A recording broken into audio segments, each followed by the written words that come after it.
Hi, friends. Welcome to Luminous Human School. I'm Christy Sandino, and I'm here with Lindsay Davis. Hello. And today we are talking about spiritual bypassing. And if you have spent any amount of time in, I guess, spiritual circles or spiritual community, you've probably heard this term, but in case you haven't, spiritual bypassing is when we become so focused on our values of being love and light and peace that we start to use them to avoid feeling any of the more challenging emotions like sadness or anger. And it can move into a real pattern of avoidance. And so we want to talk about what that looks like, why it happens, and then some antidotes for what we can do to use our value of being spiritual and loving spiritual practices to be in the fullness of our life and all the expression that wants to move through us so that we're not suppressing really important parts of our experience. Yeah. And if while you're hearing this, if you're listening and thinking, oh my gosh, I'm doing that. I've done that. I've been doing that. Don't allow yourself to bring in like shame or guilt around that. Let yourself just bring it into your awareness now. Like maybe you didn't realize that that was a thing or realize you were doing it. So have compassion for yourself and for the journey that you're on, because you know sometimes it's just easier for us to avoid the difficult things. It's like our brain, our mind wanting to protect us from the pain, and it's a natural thing to want to avoid pain. It's sort of like our primal instinct to escape pain. But you know we really do find deep healing when we can experience all of the different emotions that come through in this human experience, and allowing ourselves to feel it and feel safe in that. So, give yourself permission to be kind to yourself, and, maybe take some ideas from what we're sharing with you to, really come into that deep spiritual healing and experience things fully. Yeah, and I would even add to that we all do this. Like Yes. this isn't something where you would think, "Oh, I think maybe I've done this." We have all done this, I promise. Yeah, for sure. And and it's a really natural thing to do, and even I would say outside of spiritual circles, the spiritual conversation, it's a natural human thing to do to put a smile on when we don't feel like smiling, to even tell ourselves we're okay when we're not okay, Mhm. and to find ways to distract ourselves from feeling difficult feelings. Mhm. And so we're talking about this today in the context of spiritual communities, Yes. but just know that if you're listening to this and that's not where you are, this conversation will still benefit you because you'll recognize these types of patterns and ways of avoiding, and then we are going to talk about what we can do to Yeah. bring more presence to this process. Right. I think that's a good point, because there are so many different ways that kind of we can use to sort of like numb out and avoid pain and that sort of thing, whether it's like having a drink or getting on social media or, going out and, with your friends and trying to avoid like the difficult things. So, yes, in the context of spirituality, but the things that we're offering here can apply, when we're talking about how to really come into presence. You can utilize these things for if you notice you're using other tools to kind of like numb out and avoid. So, yeah, it's a Yeah. great topic to jump into and really Yeah. And I think a good place to start is probably just talking about the fact that there's a very natural inclination to say that love, peace, um, and emotions that are what we want to label as higher emotions are Mhm, good, and anger, sadness, guilt are low emotions and bad. mhm, And we really want to normalize the idea that all emotions are not good or bad. They just are. They're all important, and they're there for a reason. When mhm, we're feeling love, we are maybe in connection with ourselves, really proud of something we did. Maybe we are in a friendship where we're feeling like a nice flow of support and just feeling so much gratitude for this friendship. Of mhm. course, romantic love relationships. And that's there to let us know, oh, I'm resonating with this person, that we're connecting, I'm feeling seen and supported. When something like anger comes up, this is super important. We don't want to suppress it. Anger lets us know that a boundary has been crossed, that we're feeling disrespected in some way. It's telling us that something is wrong.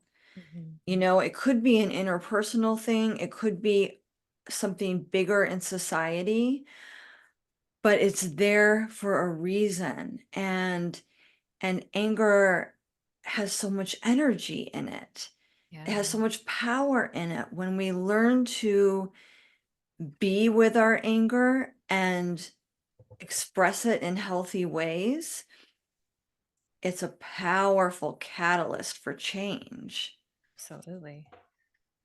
So Right. we want to get really intimate with everything that we feel and welcome it, because it's there. It's not there as something to overcome. Like, Mhm. oh, I'm feeling angry. I'm bad. I shouldn't be angry. I'm love and light. So I need to figure out I need to do some breath work and get rid of this. I need to do some meditation and get rid of this feeling. We don't want to get rid of anything. Like that idea of like Yeah, getting rid of parts of ourselves. right. This feels so painful that there would be something of ourselves that we would want to get rid of. Hmm. I know, right? And it's like those difficult, what we consider difficult emotions, like they're on a level playing field with like what we consider positive emotions, just what you're saying here. It's just, maybe easier for us to feel the love and the light and the positivity. And, with spiritual bypassing, we can sometimes tend to really want to avoid the negative feelings because they are a little bit harder to work with. They're a little bit harder to feel. They bring up some really intense emotions within us at times. And so it can be, easy to just like try to push that away. But what happens when we welcome it in? What happens when we say, oh, there's something in me that wants my attention. There's something in me that needs me right now. And sometimes I think of these like difficult emotions, as that like inner child kind of like throwing a tantrum. And can we come into that with compassion and nurturing and love and presence and just be like, I'm here. I'm here. Mhm.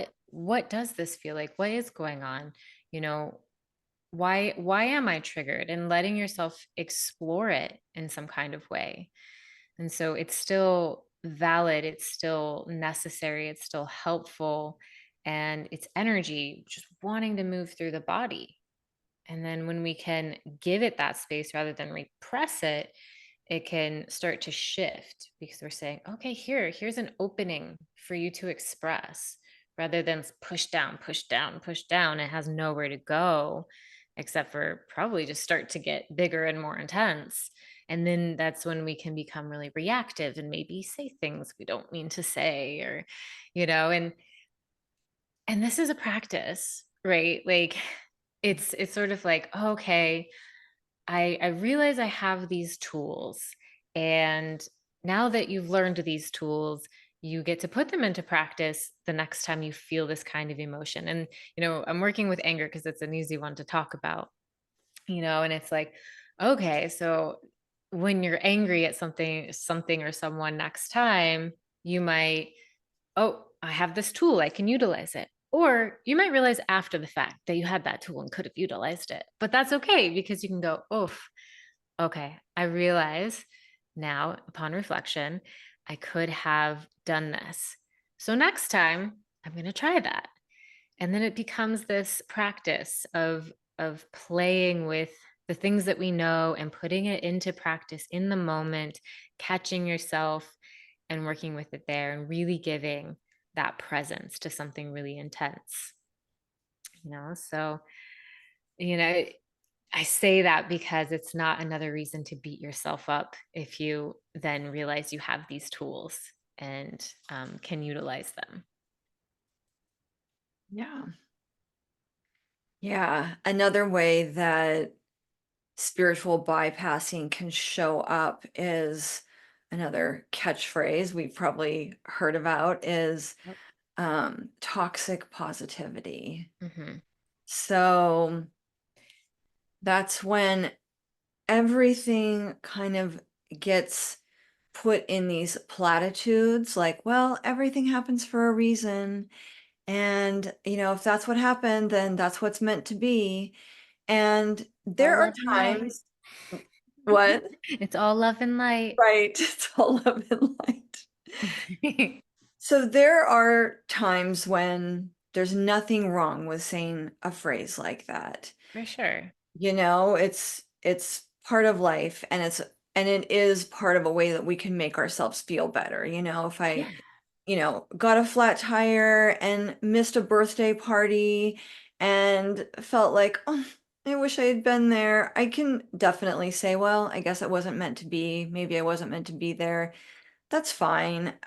It's, it Yeah. might just make me feel a little, just soften that blow a little bit. Yeah. But if I, my flight got canceled and I missed the funeral of a loved one and I didn't get to have a deep moment of closure, and someone said to me, well, everything that happens is meant to be, or I'm sure that's just how, it was meant to be. That is incredibly diminishing of Yeah. what the internal experience that I may be having in that moment, grief coupled with Right. disappointment, coupled with lack of closure, Yeah. and to give these little spiritual platitudes in a moment like that is s- not honoring of the experience for another or for yourself. Right. Those You are just the shut it moments. down. Yeah, those are the moments where you need to honor everything that you're experiencing and say, yeah, wow, I'm grieving, I'm angry, I'm disappointed. All Mhm. this stuff is so alive in my body right now. And and to give yourself permission to be with all of that is Yeah. life changing. It's like the Yeah. difference of giving yourself this rich, fertile soil to grow your capacity to feel Mm. versus taking all this, like, say, composted material and just throwing it in the garbage Mm, and not using it as this chance to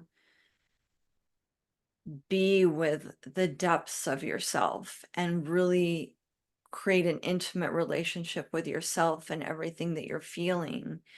And through that, you become a deeper, more self-actualized person because you're discovering your capability to be with yourself. Does that yeah. make sense? Absolutely. And I think there is a place for some of those little catchphrases, right? As you mentioned, and it can be they can live together. It can be like, man, I am super bummed that I got a flat tire and missed that party. But all right, you know what? I guess I wasn't meant to be there. Like you're acknowledging there's like, man, I'm really bummed out about this. Like that sucks. I really wanted to go, but I missed it. So I'm gonna make the best of it. Right. There's a difference between, okay, this sucks. I'm gonna make the best of it. And like, I'm really upset, but I'm just gonna cover it up with like, it's fine. Everything's meant to be as it is, like kind of with this like resistance in it. And I'm someone that like I'm all about positivity. Like I'm a pretty positive person. However, I still let myself feel really deep emotions. I think that's so important. And I can have a more positive mindset about things, and I can kind of see the optimism and see the bright side and see the good pretty often. But I am mindful not to overuse that in a way that shuts down the reality of what I'm feeling. And that's kind of that balance is, yes, I can be optimistic and I can acknowledge Mm. when something just sucks or I'm feeling some intensity of an emotion and giving myself the space for that. So yeah, I mean, it's like sometimes these things, when we use them, it can make us sort of just like detach from the reality of what's actually going on. And so it's that coming into presence and recognizing like what's really happening in the moment, like what needs my attention, and can I stay present with this? Yes. Yes, definitely. Yeah, and it is important to be positive and Feels that good. is that line, it's we're always going to be working in our practices to cultivate feelings that feel beautiful, Yeah. to anchor ourselves in gratitude and love and give ourselves that touchstone in our practices that we can remember how that feels and how to bring ourselves back to that place. Mm, So where we get into trouble is when we're skipping over the whole other world of emotion that also is part of life. mm-hmm. So we want to have that anchor of love and gratitude to come back to Mm-hmm. so that after we say, because we've been using anger, use our tools to express anger in the best way we can in that moment. Not Yeah. trying to be perfect, but attempting to do it in a healthy way Yeah. and cleaning up when we don't. Mm-hmm. And then there could be this feeling, like I know for myself after I've been in a big emotion, like say anger, and I've expressed myself and I've shared how I felt and hopefully come to a resolution with probably another person in the situation.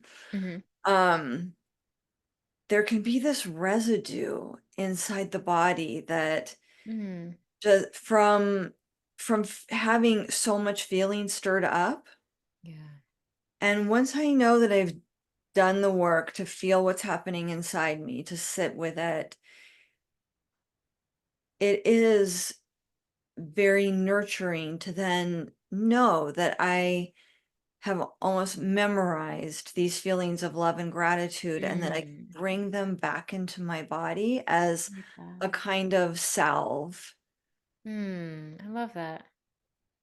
That's such a good way to put it, is that that practice that we have of a gratitude practice of focusing on positive things is a way to like bring in like sort of that medicine, that healing elixir after a situation like that. It's like, oh yeah, I can still like come back to feeling this, and right, because we don't want to linger in like the anger either, or hold a grudge just to do it, right? It's sort of like, okay, like I can move on from this as well. It's like Yeah, we don't want to get that's locked in and stuck in any of that. yeah, that part is really important to know that you have the tools to move all the way through something. Hmm. Right, that Yeah. full like completion of the cycle of the emotion, Mhm. because we know that emotion, well, it's like 90 seconds of, roughly, of just feeling that emotion. And then it's sometimes like the stories we create around it that can keep it going. Yeah, definitely. And I think that, you know, I know that that figure is out there of like, it's been studied that an emotion takes roughly 90 seconds to begin, go move through its arc and complete. But that's very clinical, right? Yeah, for sure. Right. There could be a And conversation happening that kind of re-triggers some of this going on too. So, yeah, and I would never want someone to then layer like guilt and shame on themselves of like, "Oh, I've been crying for 2 hours in my bedroom." You know? no, absolutely not. Yeah. And I think that I know for me, um, I've had that knowledge for a long time, and it can help me to recognize when I'm reactivating emotion with my thoughts to say, okay, this has been going on for a while. What are the thoughts I'm telling myself that are continuing to make this emotion happen again and again? Mm, But sometimes I feel like I just need to move through that process, and it might be, yeah. 2 hours of crying, or it might be 2 weeks of really ruminating on something. And I know that my thoughts are upsetting me in that process, but I'm in that process, I'm with myself, I'm with all the things that are coming up for me, and I'm saying like, "Okay, this is where I'm at with it right now." Like, I'm not ready to shift my thoughts. I'm not ready to move out of this state. So I'm just gonna let myself be here for a while. Yeah. And I know I have the tools that when I'm, you know, really feeling like, okay, I've been here for a little while, Yeah. that, that might be when I call a friend and say, okay, I feel like I've gotten myself stuck in a loop, and I Mm, do feel like I'm ready to shift my mindset a little bit and move out of it. for sure. But I think that a lot of things that we talk about can be heard in a very idealistic way. Sure. And I know that when I've learned all these spiritual practices and principles, that's been part of my process, just to approach them first in a very idealistic way, Yeah. and to be in that spiritual bypassing loop of feeling like learning these things is going to fix everything, Mm. and when I really get it, I am going to mostly be happy, and things aren't really going to go wrong because I have such great Mm. communication skills, and that life is just gonna be a breeze. Ooh. I know. I think we've both, fallen into that a bit in terms of like we talk a lot about manifestation and, It's like kind of being in that positive state and feeling, how it feels to receive that. And, there have been times in my life where I'm in that practice. I have my gratitude practice. I'm really focusing on all the positive stuff and I'm feeling like I'm feeling good. And then something happens and I'm like, but I was doing all the positive things. I was so happy. Like what happened, And it's like, well, yeah, that's great that you have that practice, but it doesn't just like automatically stop challenging things in your life from happening.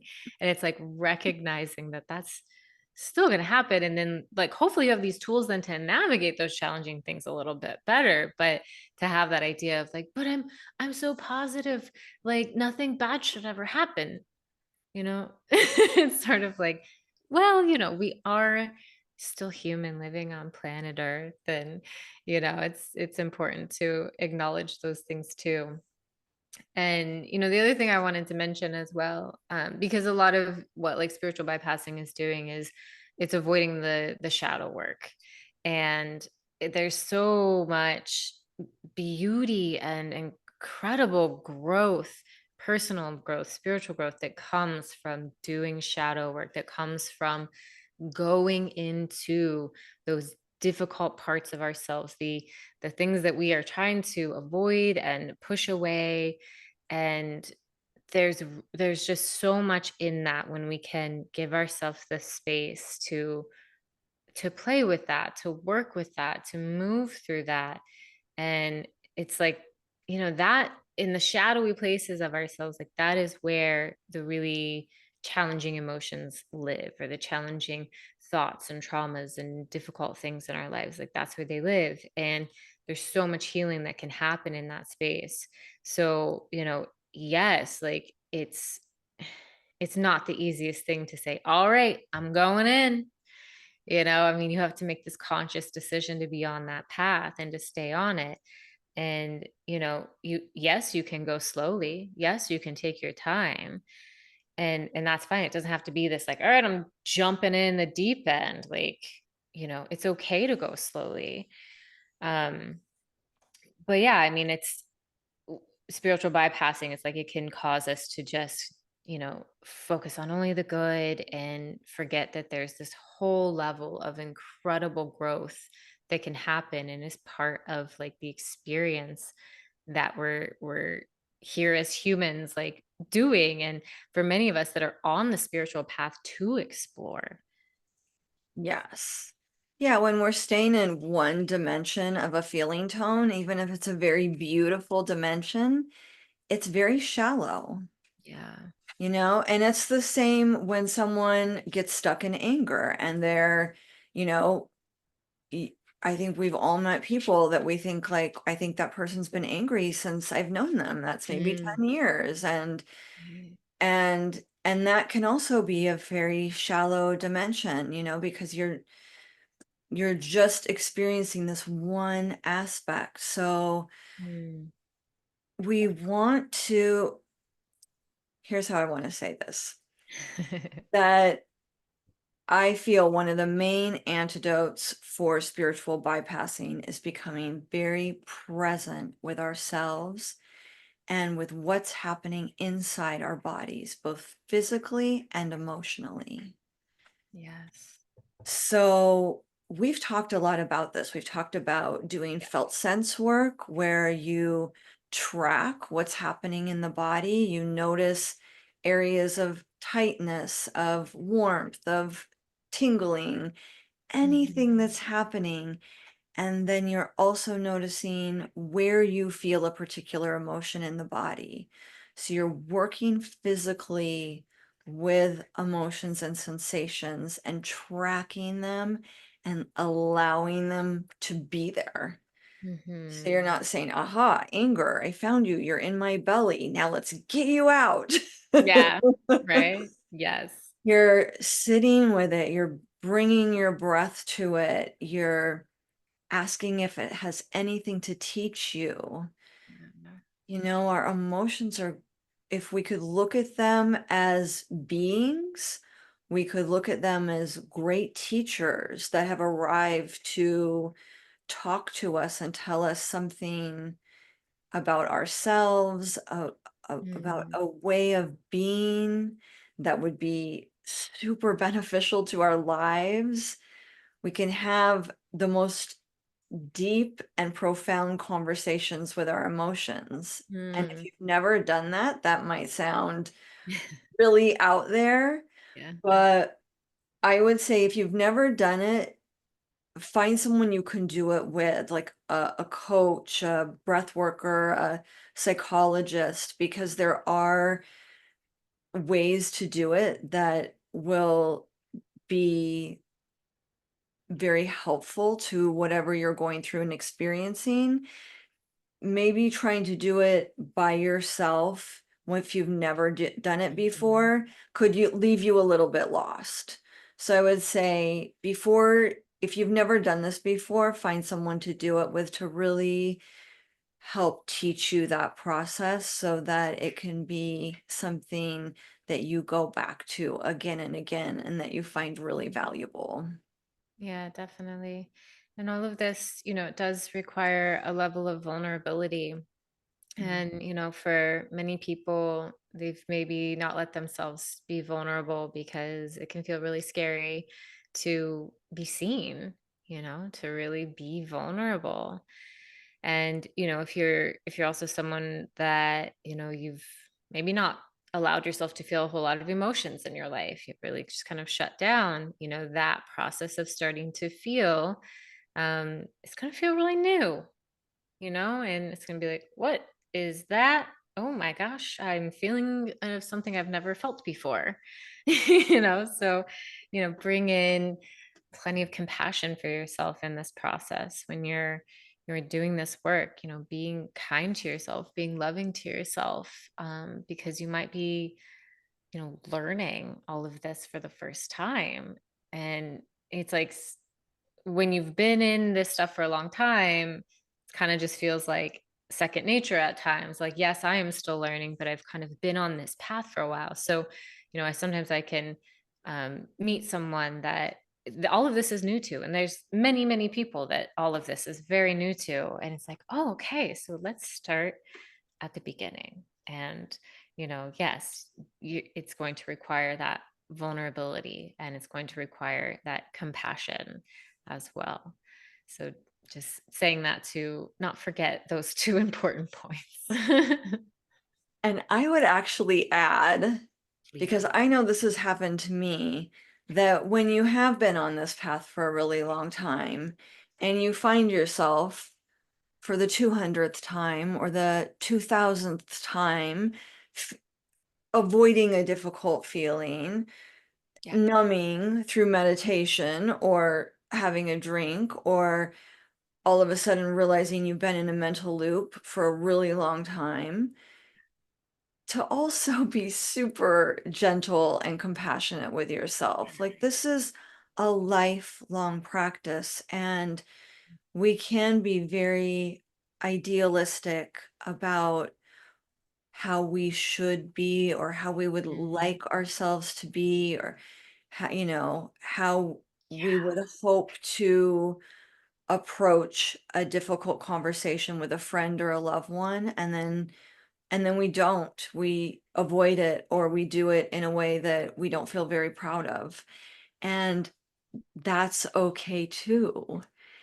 Yeah. And we need to just continually be giving ourselves so much love and compassion for showing up however we show up.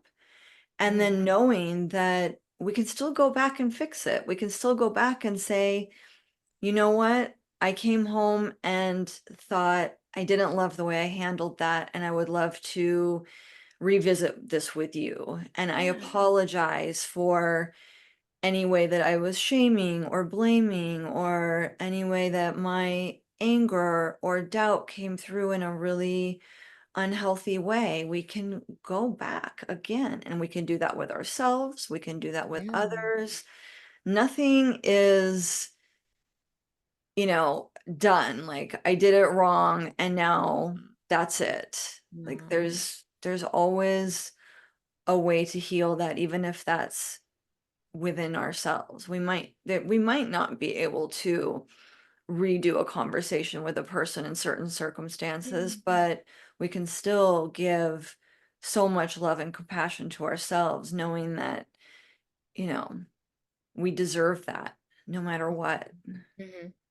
Yeah, I'm really glad you mentioned that, this really is like a lifelong path. It's a lifelong journey because no matter how many years you've kind of been on this spiritual path, it's like for me, I feel like only recently, or it's, something that I kind of had a realization about. And it's something like I knew there was a shadow there. But yeah, that's a very like easy entry point for me that I've recognized that I'm like, Lindsay, it's maybe time to go there, and it's just one of those things where it's like, yeah, obviously, but oh, hey, okay, I'm at the point where maybe I'm ready for that now. Maybe I wasn't before, and that's okay. Like it's now I'm seeing it in a different way, and I'm ready to kind of like take that step into it. So yeah, I mean, it is a lifelong journey. And yes, you can look back and be like, how did I not see that? And it's like, but it's okay that you didn't. And now you see it. And more things will be revealed over time for you to see.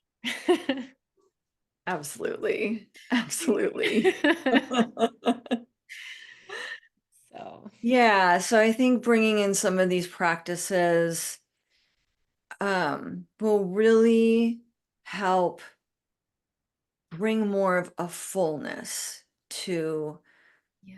your experience. We want to embrace all of life, and a lot of times people think that looks like going and doing fun things and eating at a great restaurant, going on vacation, doing a big family day. And those are all true. Those are all Yes, components of a full absolutely. life. But there is a universe within us.